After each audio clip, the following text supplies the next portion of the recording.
We're in Vauxhall. This building has become known as Paradise.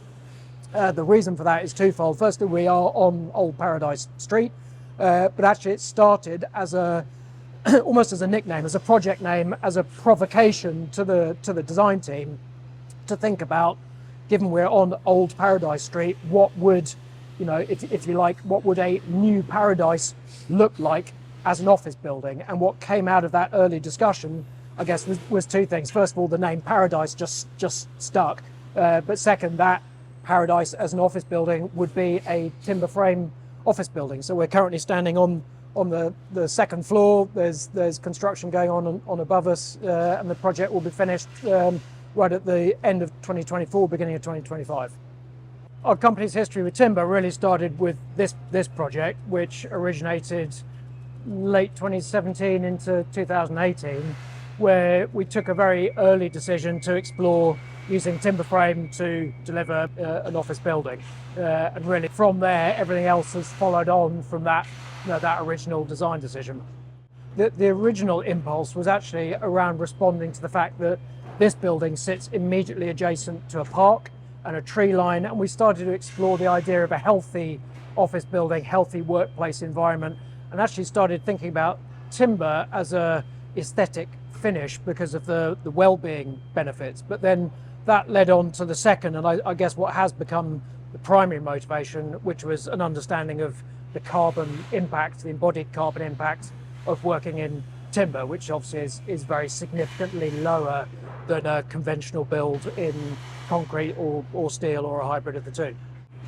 The key benefit of timber really runs to carbon, and relating to your question, which is about leasing, what we have certainly found, not only for a tenant audience but also for an end investor audience, because we will ultimately sell this building, that the level of knowledge, the level of focus on issues around embodied and whole life carbon has just grown exponentially over the last couple of years. So from our point of view as a developer, the benefit obviously is delivering a building with a much lower carbon footprint, but the knock-on benefit, if you like, is that we do believe that makes it an extremely attractive product for the leasing market, for tenants, but also ultimately for the investor market that we will sell this tenanted building into, because everybody is so focused that their decisions are appropriate and investment decisions are taken with an awareness of the carbon impact. There's a growing interest from tenants for buildings that can really demonstrate, backed up by science, how they meet environmental targets. And I think there's a growing awareness that, I don't know if it's fair to say there's been greenwash, but there's been some fairly sort of high-level claims around buildings. The big benefit of working in timber in a building like this is we've got the very, very detailed scientific analysis of the embodied carbon footprint. And tenants absolutely want that, and there is a market for buildings that can demonstrate that they have analysed in detail their carbon footprint, and that story is credible and stands up to scrutiny. I think the other reason that there's a marked benefit, again from the investor piece, your question was around is there a market appetite for these kind of buildings? Unquestionably. I mean, we certainly see it in terms of the investor conversations we're having about this building when it is finished.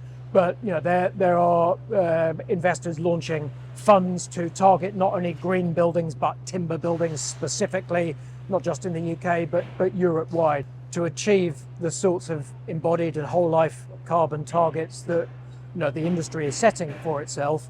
It's hard to see how you can achieve those targets without at least considering timber. I think we would argue, based on our experience of this building, you're not going to achieve that without timber forming at least some component of the structure. Most structures, all structures really, are hybrid to some extent. We have a low carbon concrete core in this building. We have steel elements in this building, but the majority of it is timber, and that majority timber element is what has driven the low embodied carbon on this build. So yes, I mean, I think from our point of view, the drive towards timber is being led by that drive towards carbon, by that drive to setting aggressive targets, and by the engineering response to achieve those targets, which starts leading you towards full timber, timber hybrid, steel timber, concrete timber, whatever it might be, but timber being a common denominator as part of the build, because conventional build, it's hard to see how you get to the numbers that we're trying to achieve. Well, I think our company's relationship with timber has changed massively as a result of this project. This was our first project of scale using timber.